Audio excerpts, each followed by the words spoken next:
Welcome back. ಇನ್ನು ವಿದ್ಯಾರ್ಥಿಗಳ ಜೀವನದ ಪ್ರಮುಖ ಘಟ್ಟ ಎಸ್ಎಸ್ಎಲ್ಸಿ ಹಾಗೂ ದ್ವಿತೀಯ ಪಿಯುಸಿ ಪರೀಕ್ಷೆ. ಸದ್ಯ ದ್ವಿತೀಯ ಪಿಯುಸಿಯ ಪರೀಕ್ಷೆ ಹಾಗೂ ಎಸ್ಎಸ್ಎಲ್ಸಿ ಪರೀಕ್ಷೆ ಆರಂಭವಾಗಲಿದೆ. ಸದ್ಯ ವರ್ಷಗಟ್ಟಲೆ ಓದಿ ಈಗ ಆರಂಭವಾಗ್ತಿರುವ ಪರೀಕ್ಷೆಗೆ ರೆಡಿಯಾಗಿದ್ದ ವಿದ್ಯಾರ್ಥಿಗಳಿಗೆ ಮುಹೂರ್ತ ಫಿಕ್ಸ್ ಆಗಿದೆ. ಈ ಬಾರಿಯ ಸುಮಾರು 7,13,000 ಪಿಯು ಪರೀಕ್ಷೆ ಹಾಗೂ 8,96,000 ವಿದ್ಯಾರ್ಥಿಗಳು ಎಸ್ಎಸ್ಎಲ್ಸಿ ಪರೀಕ್ಷೆ ಬರೆಯಲು ನೋಂದಣಿ ಮಾಡಿಕೊಂಡಿದ್ದಾರೆ. ಆದರೆ ಈ ಬಾರಿಗೆ ಯಾರಿಗೂ ಕೂಡ ಗ್ರೇಸ್ ಮಾರ್ಕ್ಸ್ ಕೊಡಲಾಗುವುದಿಲ್ಲ. ವೆಬ್ ಕಾಸ್ಟಿಂಗ್ ಮೂಲಕ ಪರೀಕ್ಷೆ ನಡೆಸಲಾಗ್ತಾ ಇದ್ದು ಕಾಪಿ ಹೊಡೆಯಲು ಯಾವುದೇ ಅವಕಾಶ ಇಲ್ಲ ಅಂತ ಶಿಕ್ಷಣ ಸಚಿವ ಮಧು ಬಂಗಾರಪ್ಪ ಇಂದು ಸುದ್ದಿಗೋಷ್ಠಿಯಲ್ಲಿ ತಿಳಿಸಿದ್ದಾರೆ. ಇನ್ನು 62,000 ವಿದ್ಯಾರ್ಥಿಗಳು ದ್ವಿತೀಯ ಪಿಯುಸಿ ಹಾಗೂ 72,000 ಎಸ್ಎಸ್ಎಲ್ಸಿ ವಿದ್ಯಾರ್ಥಿಗಳು ಕಳೆದ 2 ವರ್ಷಗಳಲ್ಲಿ ಹಾಗೂ 1 ಮತ್ತು 2ನೇ ಮತ್ತು 3ನೇ ಪರೀಕ್ಷೆ ಬರೆದಿದ್ರು. ಈಗ ಕಳೆದ ವರ್ಷ ಕೊನೆಯಲ್ಲಿ 2 ಹಾಗೂ 3ನೇ ಪರೀಕ್ಷೆ ಬಗ್ಗೆ ಹೇಳಿದ್ದೆವು.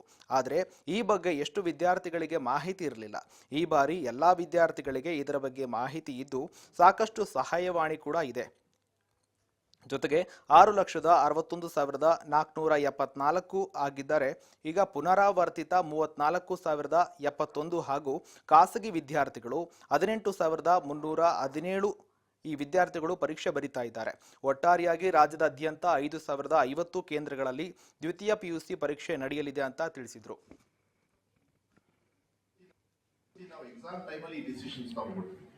ಸ್ವಲ್ಪ ಅದು ಟಫ್ ಆಯಿತು. ಅದಕ್ಕೋಸ್ಕರ ಗ್ರೇಸ್ ಮಾರ್ಕ್ಸ್ ಎಲ್ಲ ಕೊಟ್ವಿ. ಗ್ರೇಸ್ ಮಾರ್ಕ್ಸ್ ಎಲ್ಲ ಏನಿಲ್ಲ, ನಿಮಗೆಲ್ಲ ಗೊತ್ತಿದೆ, ಅದೆಲ್ಲ ಕ್ಲೋಸ್. ಅದು ಮತ್ತೆ ನಾನು ಚರ್ಚೆ ಮಾಡಕ್ಕೆ ಹೋಗಲ್ಲ, ಯಾಕೆಂದ್ರೆ ಮಕ್ಕಳು ಎಕ್ಸಾಮಿಗೆ ಹೋಗೋದ್ರಿಂದ ಈ ಟೈಮಲ್ಲಿ ಅದು ಬೇಡ ಚರ್ಚೆ ಮಾಡೋದು. ಮುಂಚೆ ಏನಿತ್ತು ಅದೇ ಪಾಲಿಸಿ ಕಂಟಿನ್ಯೂ ಆಗ್ತಾರೆ.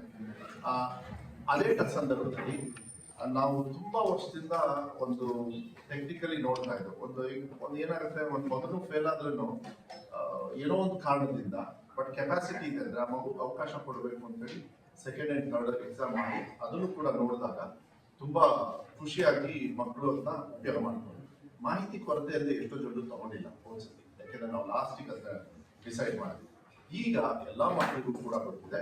ಫಸ್ಟ್ ಎಕ್ಸಾಮ್ ಹೋದಾಗ ಅವ್ರು ಯಾವ್ದು